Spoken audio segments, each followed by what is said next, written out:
It's the title decider here in Montmello.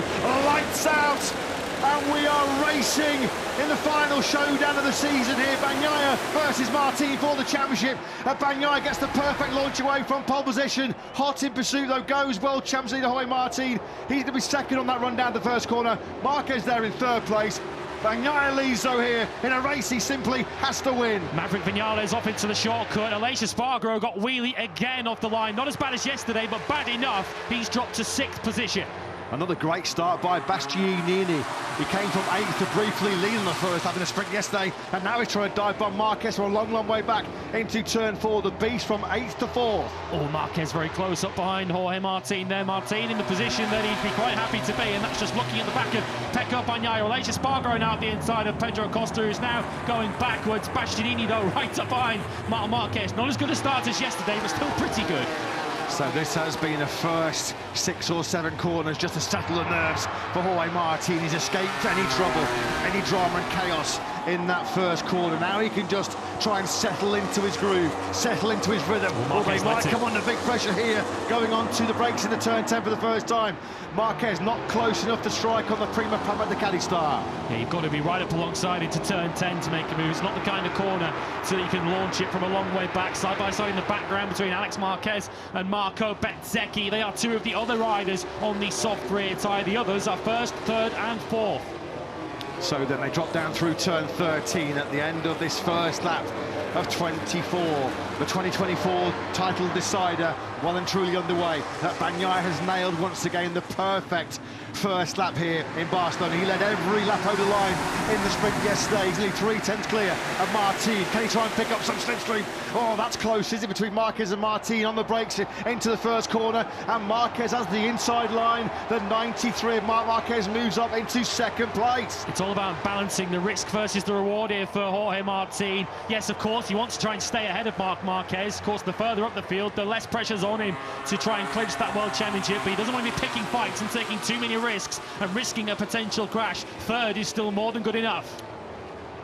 Pietro Massa told us that that soft rear tyre does need a little bit of management to get it to the end of the race in sort of good condition. So understandably, Pecco Bagnaia is not going too hard too early. The pace on a 140.3 is a good second a lap slower than we saw in the sprint yesterday. Yeah, Martin, the only rider, a quick reminder, inside the top 4 at the moment that did go for the medium Michelin rear tyre. Could that pay big dividends in the final stages of this Grand Prix? Here comes Aleix Espargaro on the inside of Enea Bastianini.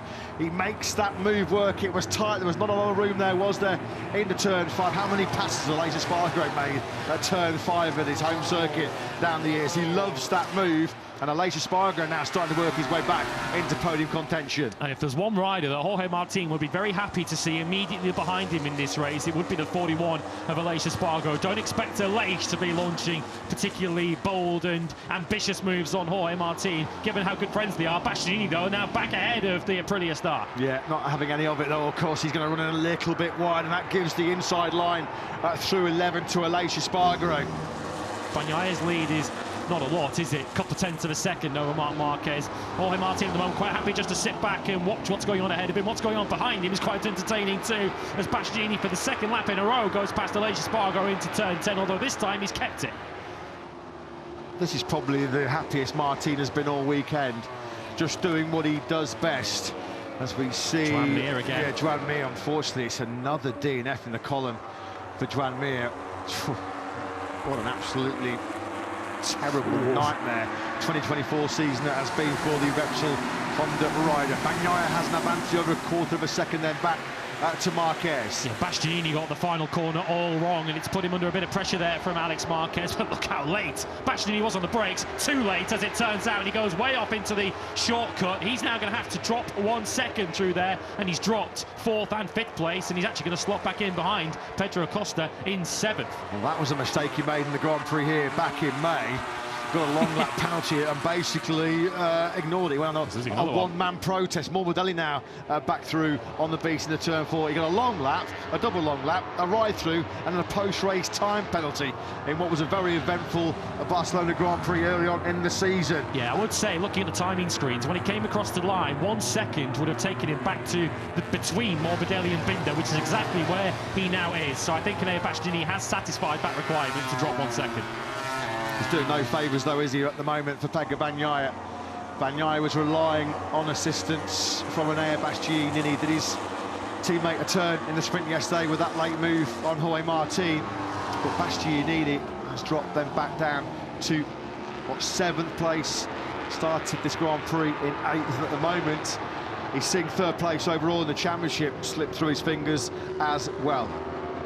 Through turn 5 we go. This is where Bagnaia made the slight mistake on the previous lap. Of course, it was where he made a mistake, one of several key mistakes which looked like they could haunt Bagnaia, was right here in Barcelona back in May, when at that very turn 5 on the last lap of the sprint, he threw away 12 points. I think mistakes in certain positions of the season, Pecco Bagnaia has surrendered in excess of 70 points. This World Championship could have a completely different complexion to it.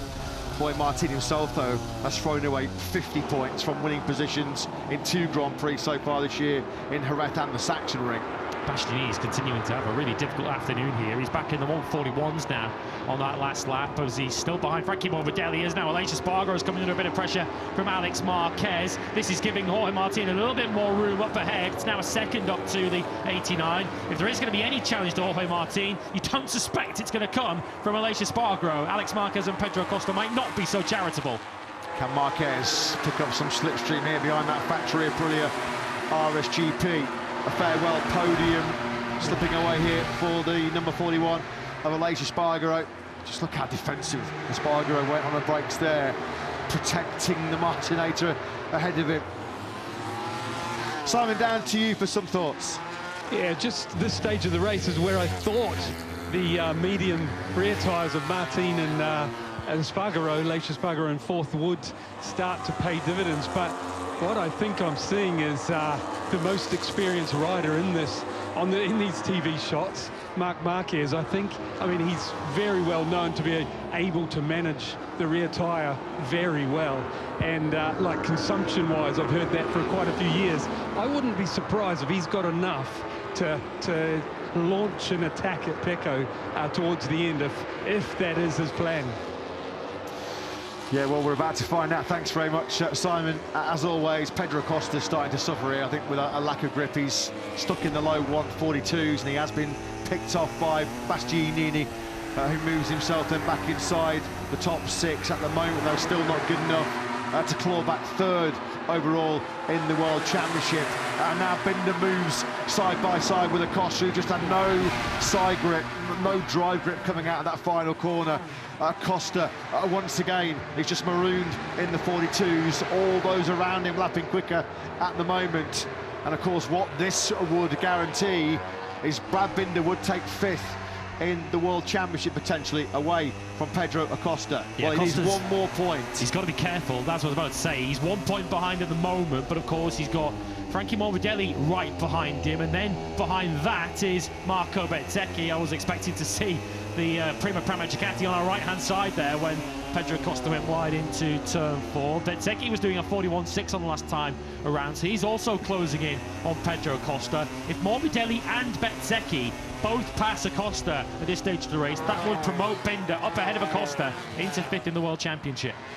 Yeah, you can just see straight away, having got through him on the slipstream on the run down the first corner, Binder's already been able to put a bit of daylight between himself and Acosta by over 0.3 of a second. 18th on the grid he started. Here comes Frankie Morbidelli. Yeah, it's going from bad to worse here for Acosta, the rookie, running out of grip completely towards the back end of his final appearance for the Gas team.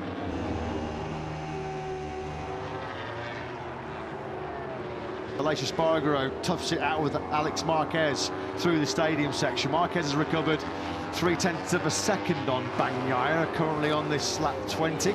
Is Simon Crowfar's prophecy about to prove correct here, with Marc Marquez closing in on Pecco Bagnaia? Marquez deserves a lot of credit here, both Marquez brothers do, because we're watching Alex trying to overtake Aleix Espargaro, but we've already heard from Marc Marquez all weekend how this isn't a particularly good circuit for him. He's been in a battle against the circuit, he's felt, all weekend. Hasn't felt he had the pace at any stage really to fight for a victory, let alone a podium, but at the moment he is in a very comfortable 2nd place. His brother continues to pile the pressure on Aleix Espargaro, who is 4 laps away from the end of his full-time MotoGP career and hanging on to 4th place.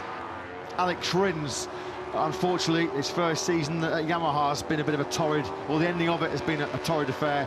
Failed to comply with his long lap penalty. He's going full Bastianini, isn't he? He's got a double long lap penalty coming his way now for Alex Rins. 2 laps remaining then now for Jorge Martin. We'll just listen to the lead group come through the field, and we'll drop down to Simon.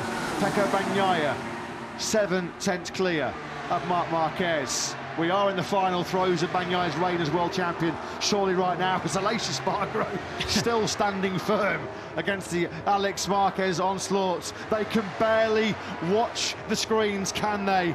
The Martin family on tenterhooks as they watch him close in on World Championship glory. Simon, down to you.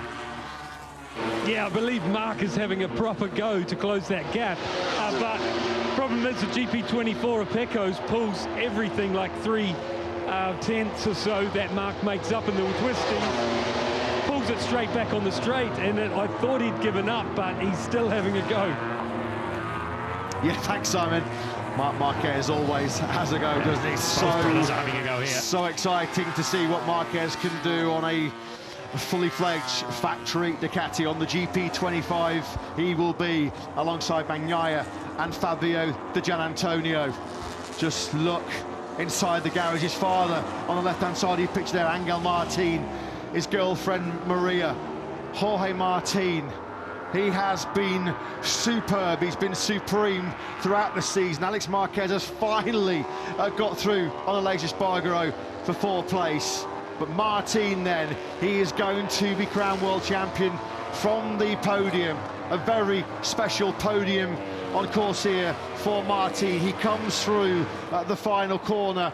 The last lap of a thrilling MotoGP World Championship season is underway. Jorge Martin is 4.6 kilometres and 14 corners away from the biggest dream. He's on course to be crowned MotoGP World Champion. It looks like the last lap then of Pecco Bagnaia's spell as MotoGP World Champion.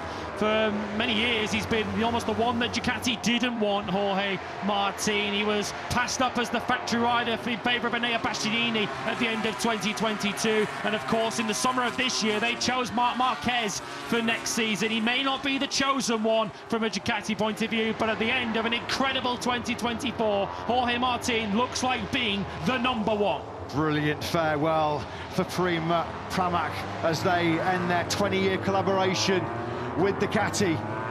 Jorge Martin now, he knows he can reach out and touch the Tower of Champions, which will surely carry his name in what, about 30-40 seconds time.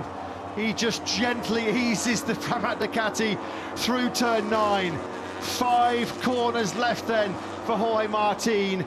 Pecco Bagnaia is going to bow out as world champion with a double victory here in Barcelona. It is not going to be good enough. Gigi Dall'Igna potentially will see the #1 plate go over to the factory that he used to govern over at Aprilia.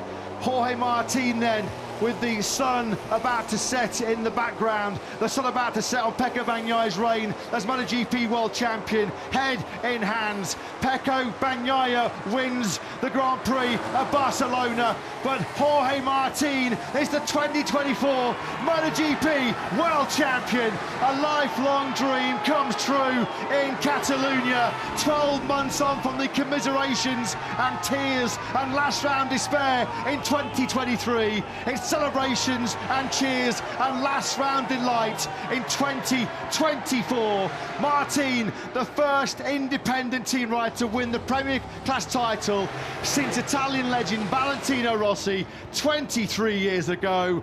What a moment, what a day for the Martinator and Prima Pramac Racing. A day he'll never forget, a season he will never forget. Jorge Martin has climbed the mountain in Montmello.